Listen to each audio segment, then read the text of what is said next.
ایک عام سا دن لگتا تھا، لیکن یہ دن اردو ادب کے لیے ایک المیے میں بدلنے والا تھا۔ اسلام آباد کی ایک سڑک پر پروین شاکر اپنی گاڑی میں دفتر جا رہی تھی۔ نہ انہیں علم تھا نہ کسی اور کو اندازہ کہ چند لمحوں بعد یہ سفر ہمیشہ کے لیے ختم ہو جائے گا۔ ایک حادثہ، ایک ٹکر اور پھر خاموشی۔ 42 سال کی عمر میں وہ عورت جس نے پورے عہد کو آواز دی تھی، ہمیشہ کے لیے چلی گئی۔ جب یہ خبر پھیلی کہ پروین شاکر اب نہیں رہی تو صرف ان کے گھر میں نہیں، پورے ملک میں اداسی کی ایک لہر دوڑ گئی۔ ریڈیو پاکستان پر خصوصی نشریات ہوئی، ٹیلی ویژن پر ان کی شاعری کے پروگرام نشر کیے گئے، اخبارات میں داریے لکھے گئے۔ یہ صرف ایک شاعرہ کی موت نہیں تھی، یہ اس امید کی موت تھی جو لاکھوں لڑکیوں کو یہ یقین دلاتی تھی کہ وہ بھی بول سکتی ہیں، وہ بھی لکھ سکتی ہیں۔ پروین شاکر کی زندگی کا سب سے نازک پہلو ان کا بیٹا مراد تھا۔ جب وہ دنیا سے رخصت ہوئی تو مراد ابھی بہت چھوٹا تھا، ایک ماں جو اپنی شاعری میں ہر درد لکھ سکتی تھی، لیکن ایک بیٹے سے جدا ہونے کا درد کبھی نہیں لکھ سکی۔ لوگ آج بھی سوال کرتے ہیں کیا مراد نے کبھی اپنی ماں کی شاعری پڑھی ہوگی، اور جواب ہوتا ہے ہاں، لیکن اس کے لیے یہ صرف اشعار نہیں، یہ اس کی ماں کی آواز ہے جو آج بھی اسے حوصلہ دیتی ہے۔ پروین شاکر کو اسلام آباد کے چیڑ قبرستان میں سپرد خاک کیا گیا۔ اس دن صرف چند لوگ نہیں آئے تھے، ایک پورا عہد آیا تھا انہیں الوداع کہنے۔ ادبی شخصیات، شاگرد، مداح اور وہ عام لوگ جنہوں نے کبھی انہیں دیکھا بھی نہیں تھا لیکن ان کی شاعری میں اپنی کہانی دیکھی تھی۔ پروین شاکر کی وفات کے بعد اردو ادب جیسے چند لمحوں کے لیے خاموش ہو گیا۔ احمد ندیم قاسمی، امجد اسلام امجد، فہمیدہ ریاض، کشور ناہید سب نے یہ تسلیم کیا کہ اردو شاعری نے اپنی سب سے مضبوط نسائی آواز کھو دی ہے۔ وقت سے کوئی شکایت ہے نہ افلاک سے ہے، یہی کیا کم ہے کہ نسبت مجھے اس خاک سے ہے۔ یادگاری محفلیں سجی، ان کی کتابوں کے نئے ایڈیشن شائع ہوئے اور ہر جگہ ایک ہی بات کہی گئی، پروین شاکر کے بعد کوئی بھی شاعرہ ویسا لہجہ دوبارہ نہ لا سکی۔ وہ دہلی کی نجومی کی بات کہ تمہاری عمر مختصر ہے اور تمہارا خون سڑک پر بہے گا۔ جب لوگ اس حادثے کو یاد کرتے ہیں تو اکثر کام چاہتے ہیں، کیا یہ محض اتفاق تھا یا واقعی کچھ کہانیاں پہلے ہی لکھی جا چکی ہوتی ہیں؟ پروین شاکر نے اس پیش گوئی کو غلط ثابت کرنے کی کوشش کی، زیادہ لکھا، زیادہ جیا، لیکن قسمت اپنا فیصلہ سنا چکی تھی۔ پروین شاکر نے جانے کے بعد ایک نئی نسل سامنے آئی۔ وہ لڑکیاں جو اب شاعری لکھ رہی تھی، انہیں معلوم تھا کہ ان سے پہلے کسی نے راستہ بنایا ہے، وہ راستہ پروین شاکر نے بنایا تھا۔ آج پاکستان ہی نہیں، بھارت، برطانیہ، کینیڈا اور مشرق وسطیٰ تک جہاں بھی اردو بولی جاتی ہے، پروین شاکر کا نام احترام سے لیا جاتا ہے۔ آج کے دور میں جب سوشل میڈیا پر پروین شاکر کے اشعار ریلز اور پوسٹ کی شکل میں نظر آتے ہیں تو کچھ لوگ کہتے ہیں یہ صرف اداس کورس ہیں، لیکن سچ یہ ہے کہ اداسی نہیں، یہ تاریخ ہے، یہ ایک عورت کی جدوجہد کی تاریخ، ایک شاعرہ کے حوصلے کی تاریخ، ایک ماں کے صبر کی تاریخ۔ اگر پروین شاکر آج زندہ ہوتی تو کیا لکھتی؟ شاید وہ لکھتی سوشل میڈیا کی جھوٹی محبت پر، کیریئر اور گھر کے بیچ کسی عورت پر، سنگل ماؤں کے دکھ پر، جذباتی تھکن پر، لیکن ایک بات یقینی ہے، وہ آج بھی سچ ہی لکھتی، اور سچ ہمیشہ سب سے مہنگا ہوتا ہے۔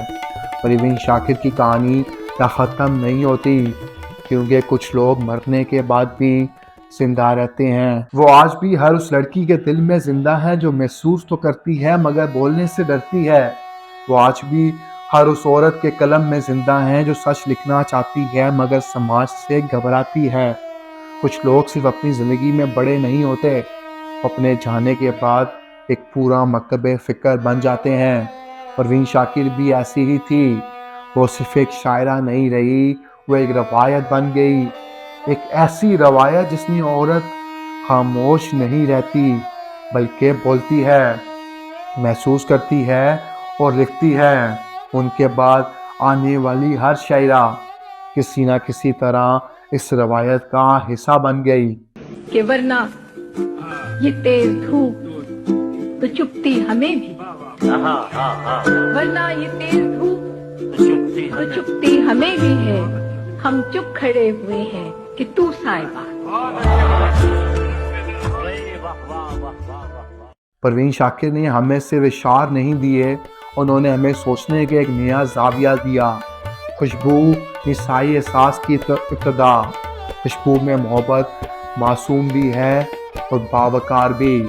یہ وہ کتاب تھی جس نے عورت کو پہلی بار اپنی محبت کا خود مختار بنا دیا۔ کو بکو پھیل گئی بات شناسائی کی، اس نے خوشبو کی طرح میری پذیرائی۔